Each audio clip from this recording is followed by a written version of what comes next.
जादुई रास्ते, गाय का बाप शेर और सफेद शेर की शक्तियों से बाप का पुनर्जन्म। एक जंगल में एक शेर गुजर रहा था। उसका नाम भोलू था। चलते चलते शेर बहुत दूर पहुंच जाता है और रास्ता भटक जाता है।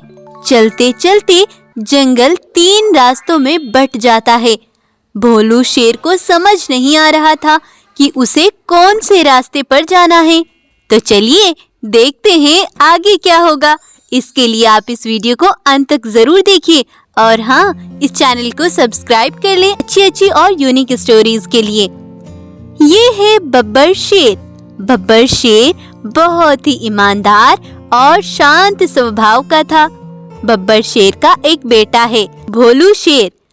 भोलू शेर भी अपने पिता की तरह है। उसका व्यवहार भी अच्छा और सबके साथ मिलने जुलने वाला है। ये सबकी मदद करता है। एक बार भोलू शेर जंगल में घूम रहा था। रास्ते में उसे एक गाय का बच्चा दिखता है। वो बहुत रो रहा था।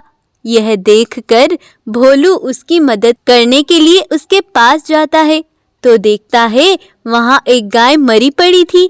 यह गाय इस बच्चे की माँ थी। तब भोलू पूछता है, क्या हुआ गाय बहन, क्यों रो रही हो? क्या हुआ गाय बहन, क्यों रो रही हो? तब वह गाय का बच्चा रोते हुए भोलू को बोलता है, मेरी माँ मुझे छोड़कर चली गई। मेरी माँ को एक बाघ ने मार डाला। अब मैं बिल्कुल अकेली हो गई हूँ। नहीं बहन, रो नहीं, तुम मेरे साथ चलो। मेरे पिताजी बहुत अच्छे हैं, वो तुम्हारा बहुत ख्याल रखेंगे और तुम मेरे साथ ही रहना। हम साथ रहेंगे, खेलेंगे, बड़ा मजा आएगा। भोलू शेर की ये बातें सुनकर गाय को बहुत अच्छा लग रहा था। वह उसके साथ गुफा पर आ जाती है। ये मेरी बहन बनकर हमारे साथ रहेगी। इसकी माँ इसे छोड़कर इस दुनिया से चल बसी। भोलू अपने पिता को सारी बात बताता है।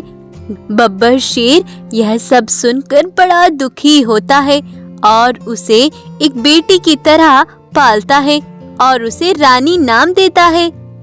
अब तीनों साथ रहने लगते हैं। इसी तरह बहुत दिन बीत गए थे। बब्बर शेर भी बूढ़ा हो गया था। भोलू और रानी गाय अब बड़े हो गए थे। बब्बर शेर सभा आयोजन करता है और सारे जानवरों के सामने ये ऐलान करता है, देखो सभी साथियों, मैं अब बूढ़ा हो चला हूँ। ना जाने कब मेरे प्राण निकल जाएं। मैं आप सभी को ये बताना चाहता हूँ, मेरे मरने के बाद जंगल का राजा मेरा बेटा भोलू शेर होगा और जंगल का आधा हिस्सा मेरी बेटी रानी गाय का है। जितना हक मेरे बेटे भोलू का इस जंगल पर होगा, उतना ही रानी गाय का भी होगा। दोनों का हिस्सा बराबर है। और रानी बेटा, तुम भी हमेशा भोलू के साथ ही रहना। सारे जानवर और भोलू रानी भी इस बात को स्वीकार कर लेते हैं। अगले दिन बब्बर शेर की तबीयत अचानक खराब हो जाती है और थोड़ी ही देर में बब्बर शेर की मृत्यु हो जाती है। यह देखकर भोलू बहुत दुखी होता है। अगले दिन भोलू गुफा पर बिल्कुल अकेला था। वो बहुत दुखी मन से अपने पिता को याद कर रहा था। तभी रानी गाय एक बाघ के साथ गुफा की तरफ आ रही थी। दोनों को साथ आता देख भोलू शेर चौंक जाता है और सोचने लगता है, अरे ये क्या? ये रानी बहन इस बाघ को अपने साथ यहाँ क्यों ला रही है? ये तो इसकी माँ का कातिल है। इस बाघ ने ही तो इसकी माँ को मारा था। तब रानी गाय और बाघ उसके पास आते हैं। तब रानी गाय भोलू से कहती है, अरे भोलू शेर, चलो यहाँ से। अब यहाँ तुम्हारा कोई काम नहीं। ये जंगल अब मेरा है। बब्बर शेर ने सबके सामने इस जंगल को मेरा कहा था। ये क्या कह रही हो बहन? ये सब हमारा ही तो है। पिताजी ने तुम्हें हमेशा मेरा साथ देने की बात कही थी, और ये बाघ, ये तो तुम्हारा दुश्मन है, इसे यहाँ क्यों लाई हो बहन? ये मेरा दुश्मन नहीं, मेरे दुश्मन तुम हो। मेरे जंगल पर राज कर रहे हो। ये बाघ मेरा सच्चा दोस्त है। बेचारा भोलू भैया। तुम्हें मुझ पर बहुत दया आ गई थी ना, जब मेरी माँ मर गई थी, है ना, है ना? ये सब तो हमारा प्लान था। बाघ ने तो मेरी माँ को मारा ही नहीं था, वो सब तो हमने एक ड्रामा किया था। ये सुनकर भोलू शेर चौंक जाता है और बहुत ज्यादा दुखी हो जाता है। तब वह बाघ बोलता है, अरे अब यहीं खड़े होकर क्या सोच रहे हो? चलो यहाँ से चलते बनो। और हाँ, इस जंगल में वापस लौटने की कभी जरूरत नहीं है तुम्हें। बेचारे भोलू को बड़ी बेरहमी से वहां से निकाल देते हैं। भोलू शेर अपने पिता को याद करते हुए उदास मन से वहां से चला जा रहा था।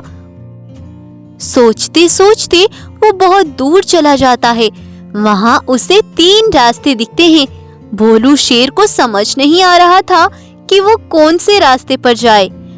तभी वहां साधारण रास्ते पर एक अद्भुत सफेद शेर खड़ा था। वह सफेद शेर भोलू शेर से कहता है, सुनो बेटा, तुम कहाँ जा रहे हो? मुझे तुम्हारी मदद की बहुत जरूरत है। तुम्हें मेरे साथ चलना होगा। मैं तुम्हें अपनी परेशानी बताना चाहता हूँ बेटा, तुम मेरे साथ चलो। वहीं दूसरे हीरे के रास्ते पर एक सफेद बाघ खड़ा था। बाघ भोलू से कहता है, सुनो शेर, तुम मेरे साथ चलो। तुम मुझे बहुत उदास लग रहे हो। मैं तुम्हारी उदासी दूर कर सकता हूँ। मेरे पास खूब सारा भोजन, मांस, सोना, चांदी, ये सब है। तुम जो चाहे ले सकते हो। तीसरे सोने के रास्ते पर एक गोल्डन शेर खड़ा था। वो भोलू से कहता है, बेटा शेर, तुम मेरे अंदर आ जाओ। मैं तुम्हें खूब सारे हीरे, पैसे, सोना, चांदी, जवाहरात दूंगा, और हाँ, खाने के लिए जानवर भी दूंगा। भोलू शेर को कुछ समझ नहीं आ रहा था कि वो क्या करे।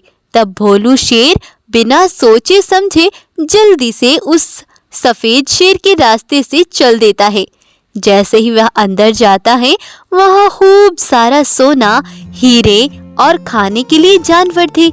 ये देखकर भोलू शेर सफेद शेर से कहता है, बताओ सफेद शेर, मैं तुम्हारी कैसे मदद करूं?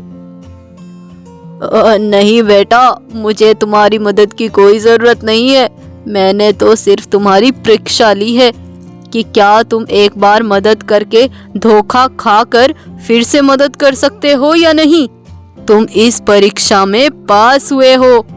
मैं एक जादुई शेर हूँ और ये तीनों रास्ते मेरे ही हैं। बताओ तुम्हें क्या चाहिए? मैं उदास हूँ। जब से मेरे पिता मुझे छोड़कर इस दुनिया से चले गए, मुझे तो बस उनका साथ चाहिए। तब जादुई सफेद शेर कहता है, चलो, मुझे अपने साथ ले चलो। कहाँ है तुम्हारे पिताजी?